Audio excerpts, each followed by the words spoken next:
Iya. Karena mungkin pemikiran teman-teman semua di rumah, bahasa Indonesia kan sudah sering kita pakai, jadi tidak perlu dipelajari. Itu pemikiran yang salah.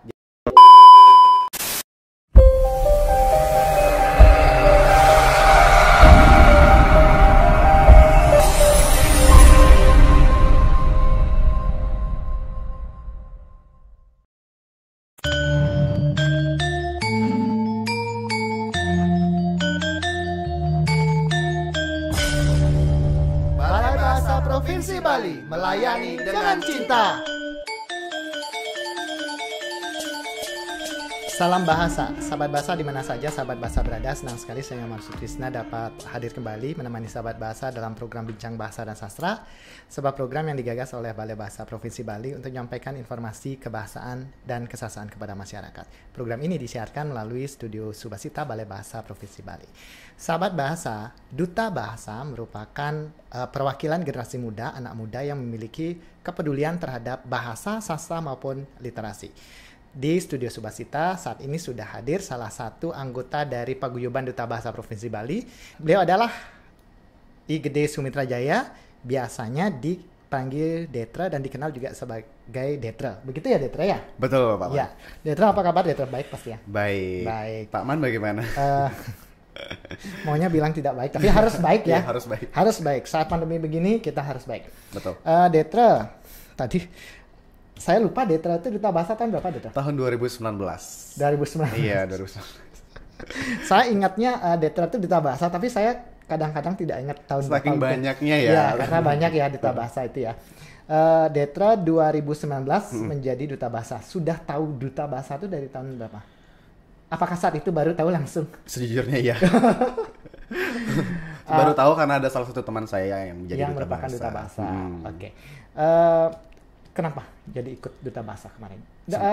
Mungkin perlu diinformasikan bahwa untuk menjadi Duta Bahasa ini mereka anak-anak muda ini harus ikut seleksi dulu begitu ya? Iya, ada seleksi ikut dulu. seleksi di provinsi, kemudian pemenangnya itu menjadi perwakilan provinsinya di nasional Betul begitu ya. sekali. Tetapi tidak yang menjadi Duta Bahasa untuk Provinsi Bali itu tidak hanya pemenang satu begitu ya. Tidak hanya Karena pemenang satu. finalis itu semua menjadi Duta Bahasa dan semua memiliki kesempatan yang sama untuk mengikuti kegiatan-kegiatan yang dilaksanakan oleh Balai atau Badan Bahasa. Nanti minta Detra cerita itu ya. Oke, baik. Oke, balik lagi. Motivasinya Detra untuk mengikuti pemilihan Duta Bahasanya apa? Sebenarnya sederhana sekali ya, karena saya senang tampil. Jadi mendapatkan sebuah sensasi yang luar biasa dan tentunya motivasi lainnya adalah ingin belajar lebih gitu. Apalagi memang baru kan Pak Man. Saya baru berkecimpung dalam dunia bisa dibilang pageant atau kontes-kontes seperti ini tuh baru dari tahun 2018. Jadi setahun setelah saya mengikuti salah satu ajang, saya tertarik untuk mengikuti Duta Bahasa karena saya melihat wah ternyata ada ya duta yang tidak terlalu mementingkan fisik semata, tapi memang mementingkan kualitas dari sumber daya manusia yang tersebut. Dari orangnya ya, individunya. Bisa dikatakan bahwa Duta Bahasa ini perpaduan antara yang istilah terkenalnya pageant gitu ya, perpaduan antara pageant dan akademis mungkin ya. Karena di pemilihan Duta Bahasa itu juga banyak kegiatan-kegiatan yang berhubungan dengan akademik bukan? Iya, gitu ya? betul sekali, ada banyak sekali. Dan juga karena kita belajarnya juga tentang akademik juga, tentang penulisan, kaidah-kaidah gitu kan. Itu sebenarnya sangat berguna sekali untuk kehidupan. Tetapi agak ini ya, biasanya yang begitu tuh agak ngeri-ngeri sedap gitu ya untuk anak muda ya. Karena kita tidak bisa mungkiri bahwa ada anggapan bahwa bahasa itu agak tidak penting begitu ya. Ya mungkin tidak terlalu peduli begitu dengan bahasa ya. Tetapi dengan mengikuti pemilihan Duta Bahasa, ada pembekalan, kemudian bertemu dengan orang-orang yang berkecimpung di bahasa, jadi menyadari bahwa bahasa Indonesia itu penting sekali. Ya. Nah, Detra, dari 2019, oh ya, saya mau juga menginformasikan kepada sahabat bahasa di Indonesia itu kan ada pemilihan Duta Bahasa, kemudian ada seleksi Duta Bahasa Negara ya. Iya betul. Istilahnya seperti itu. Dan Duta Bahasa di provinsi itu memiliki kesempatan untuk mengikuti seleksi Duta Bahasa Negara dan Detra salah satunya yang ikut seleksi dan lolos dan sekarang sudah menyandang predikat sebagai duta bahasa negara. Tinggal menunggu panggilan saja ya. Betul, panggilan alam dari Badan Bahasa. Dari Badan Bahasa. Baik, kembali ke duta bahasa itu. Pengalaman Detra sebagai duta bahasa dulu. Apa saja? Tentunya di duta bahasa kita membuat bersama dengan paguyuban dengan teman-teman semuanya membuat krida yang nantinya akan dipresentasikan ke nasional dan akan menjadi program kerja kita di provinsi masing-masing.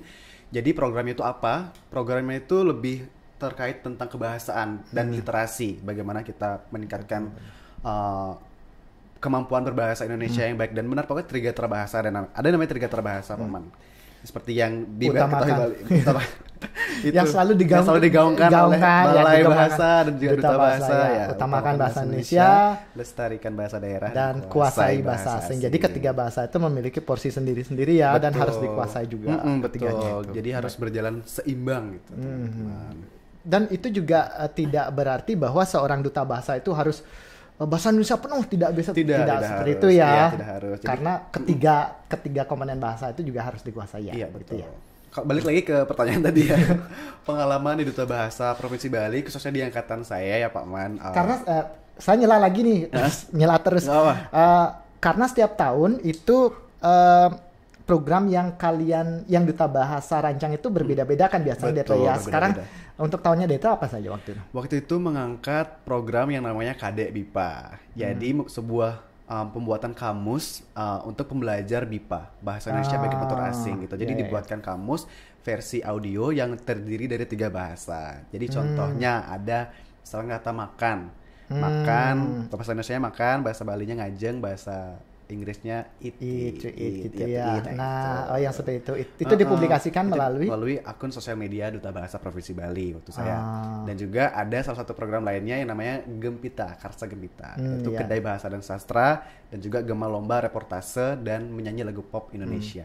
Nah, kembali lagi ke yang tadi yang krida bahasanya kalau tidak salah juga membuat konten untuk BIPA juga ya, untuk membuat video-video gitu ya. Video ajar, video bahan ajar. Itu di YouTube juga ya. Di YouTube diperankan juga oleh teman-teman Duta Bahasa, naskah dari mereka langsung dibuat ya. Betul sekali. Jadi itu memang salah tujuannya untuk mempermudah pengajaran dari BIPA itu sendiri. Karena secara tidak langsung sekarang kita lebih mudah belajar dari video ya daripada betul. Karena sekarang zaman serba digital, jadi ya video salah satu metode pengajaran yang sangat bagus menurut kami. Karena bisa belajar di mana saja ya. Kalau sudah ada akses internet bisa dikatakan begitu ya. Betul. Kalau tidak ada akses internet itu bisa diunduh dulu, lalu bisa ditonton dan dipelajari gitu ya. Nah, itu program yang angkatan Detra. Selain itu kan juga program-program banyak ya sebenarnya ya. Ada apa ya namanya ya? Turun ke lapangan ke masyarakat juga sering ya, sosialisasi juga sering ya dilaksanakan. Nah, kembali ke pengalaman Detra sendiri, itu baru melaksanakan krida. Kemudian kegiatan di nasional yang Detra ikuti sebagai duta bahasa apa? Ada banyak ya, teman. Yang pertama ada Reksa Bahasa namanya. Jadi itu adalah sebuah kegiatan yang dirancang oleh Badan Bahasa untuk menaungi generasi-generasi muda yang tergabung dalam Duta Bahasa ini untuk menjalankan sebuah program yang dibagi menjadi 3 kategori yaitu Abdi Bahasa, Jaga Bahasa, dan Niaga Bahasa. Gitu. Jadi saya mengikuti kegiatan itu kurang lebih selama 10 hari ya. Dan itu bermasalah. Itu bermasalah. Ya, saya ingat itu pengalaman Detra ke Jakarta sekian hari langsung PPKM Jakarta, langsung dipulangkan, lanjut daring gitu ya. Iya, lanjut daring gitu. Menurut Detra program itu bagaimana? Bagus, sangat bagus Pak Man. Karena memang harus spesifikasi seperti itu dari pelaksanaan program itu sendiri. Kebetulan karena waktu itu Detra sempat menghandle juga yang bagian niaga bahasanya di Provinsi Bali dan sudah terlaksana juga dengan dukungan dari Balai Bahasa tentunya. Iya, betul. Sangat luar biasa sih Detra rasakan dan juga kreativitas kita diasah di sana. Dituntut ya kreativitasnya. Kembali lagi tadi itu ada Jaga Bahasa, kemudian Niaga Bahasa dan Abdi Bahasa. Niaga Bahasa itu adalah Duta Bahasa dituntut untuk menghasilkan produk yang kreatif gitu ya, yang tetap berhubungan dengan bahasa. Waktu itu yang dikerjakan oleh Detra itu membuat kedai. Membuat kedai sastra. Ya. Lalu ada di sana ada tulisan-tulisan ya, puisi-puisi begitu ya.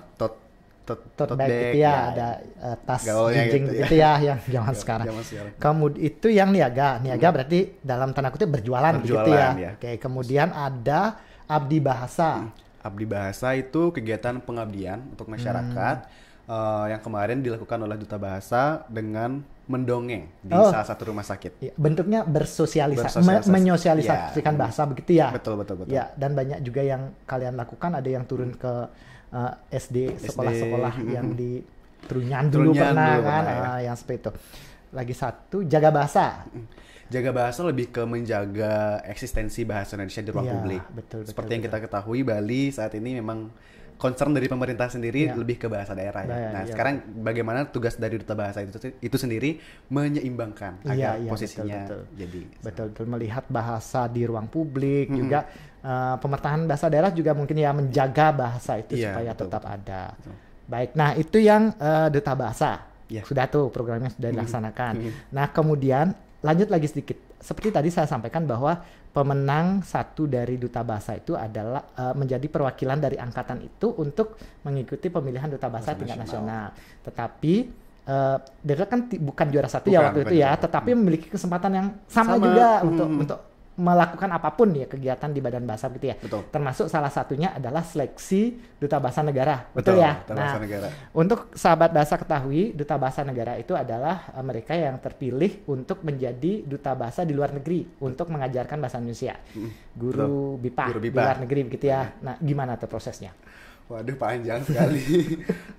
Yang pertama pastinya seleksi berkas terlebih dahulu. Kita diminta untuk membuat karangan argumentasi tentang lebih ke budaya apa yang kita punya dan apa yang akan kita bawa nanti ke negara tersebut, apa yang akan kita ajarkan di sana, lebih ke situ. Setelah seleksi berkas, melengkapi nilai-nilai seperti TOEFL, UKBI dan semuanya itu baru akan ada seleksi administrasi. Setelah administrasi ada itu administrasi lewati dulu setelah itu dipanggil, lolos, setelah diberikan wawancara micro teaching begitu ya. Iya, wawancara dan micro teaching. Jadi kita memberikan pengajaran secara daring. Pengajaran sejarah. Waktu itu daring ya? Waktu itu daring seleksinya. Jadi iya. Cukup unik. Jadi bagaimana cara kita menjadi seorang pengajar daring untuk mengajarkan teman-teman sepantaran saya gitu ya. Iya, pengajaran sejawat gitu ya, micro teaching, tapi saat itu dilaksanakan melalui daring. Betul. Jadi ada di mana-mana kita mengajar gitu ya. Iya, betul. Lumayan seru sih, jadi kayak bertemu dengan banyak orang, juga dapat banyak pengetahuan baru bahwa mengajar itu tidak semata-mata hanya dapat dilakukan secara langsung juga. Iya, betul. Pengajaran BIPA juga sekarang sudah mulai berinovasi, bergeser gitu ya, lebih ke daring ya. Betul. Iya. Nah, setelah itu Deta dinyatakan lulus. Lalu ada pembekalan lagi ya? Ada pembekalan karena waktu itu di Bogor.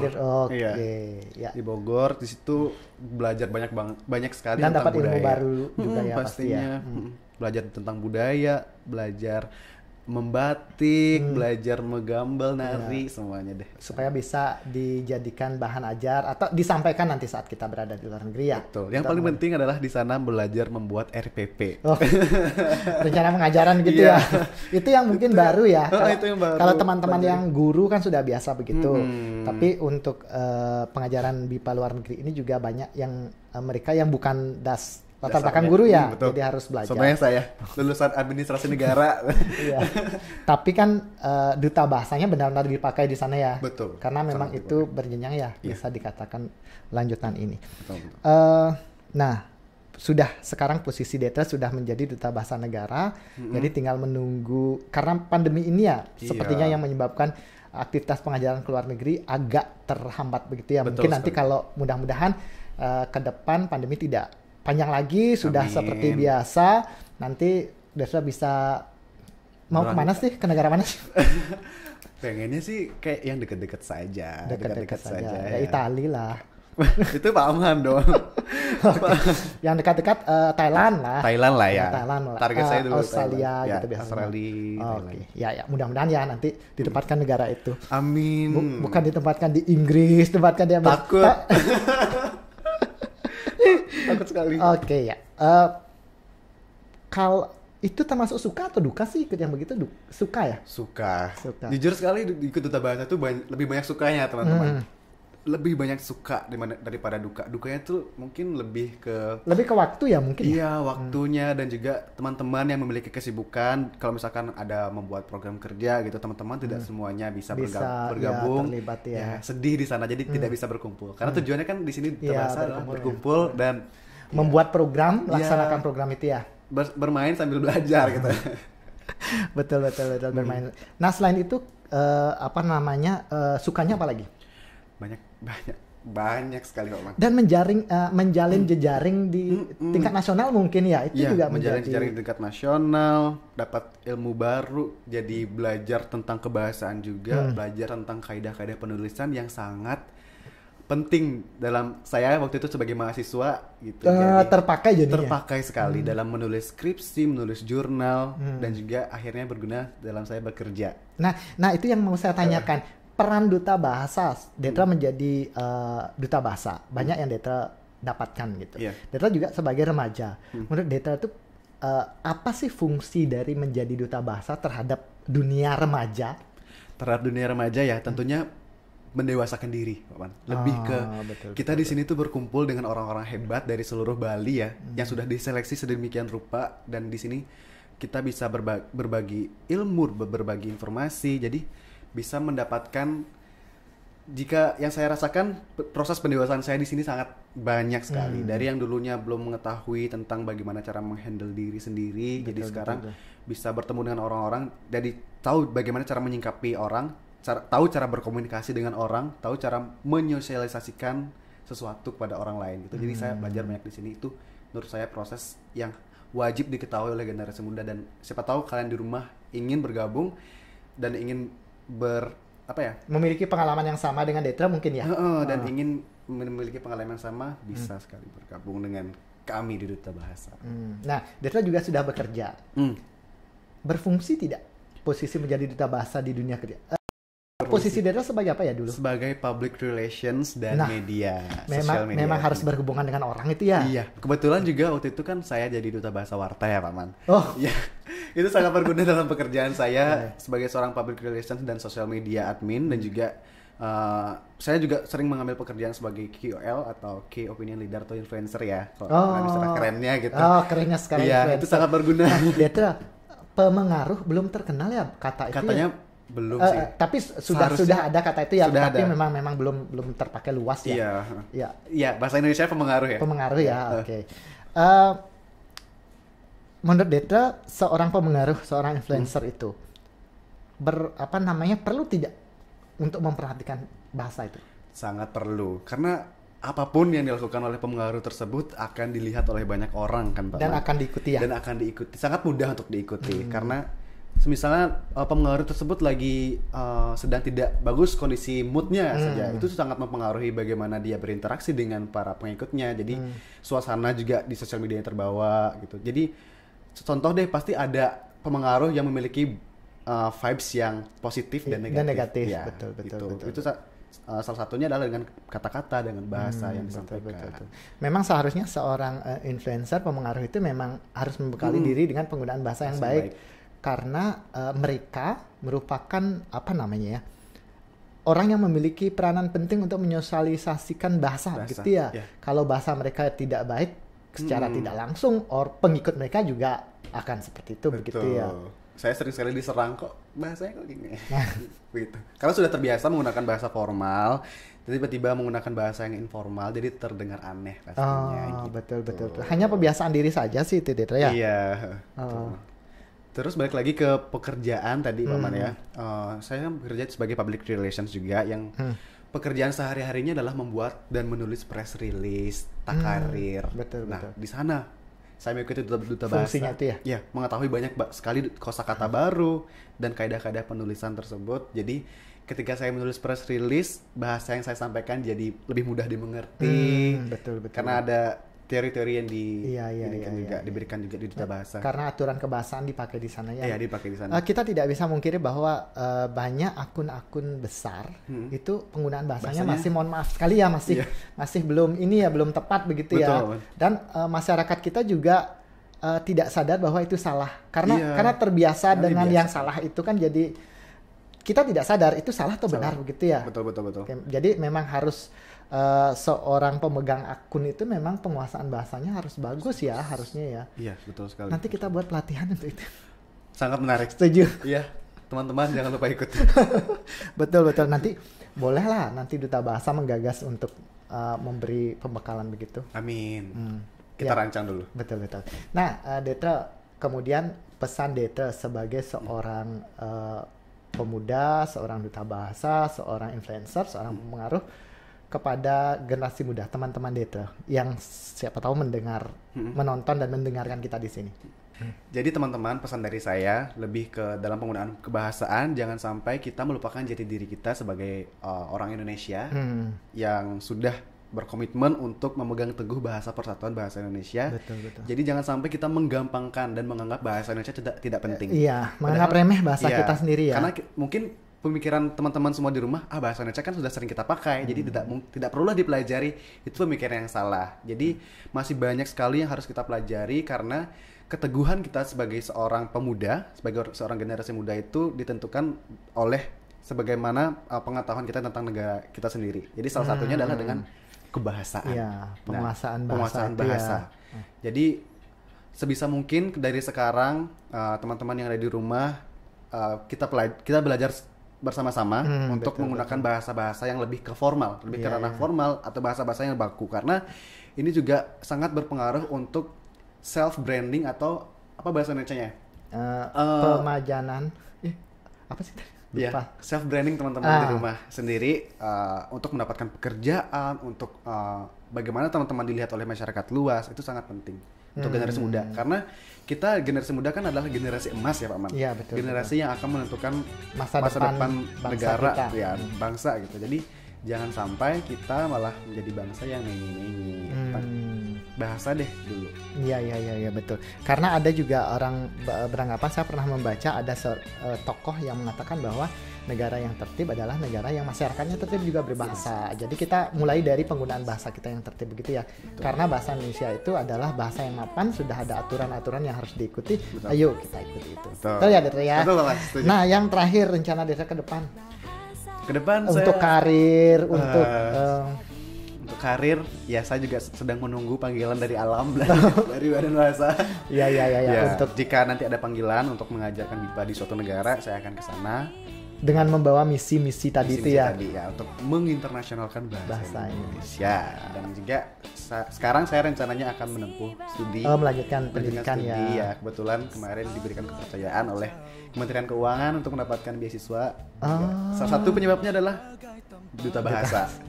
Bisa dijadikan rekomendasi itu ya. Iya, diberikan, karena waktu saya wawancara sendiri itu langsung, kamu duta bahasa ya, kamu ngapain aja di duta bahasa, kamu bekerja apa saja di sana, seperti itu yang tadi. Berarti bisa dikatakan duta bahasa bisa kita jadikan modal ya. Betul. Untuk melanjutkan karir ya. Bisa dijadikan modal untuk karir, beasiswa, semuanya deh. Betul. Jadikan pedang untuk mendapatkan kehidupan yang lebih baik kata saya. Agak serem ya. Baik Detra, terima kasih banyak.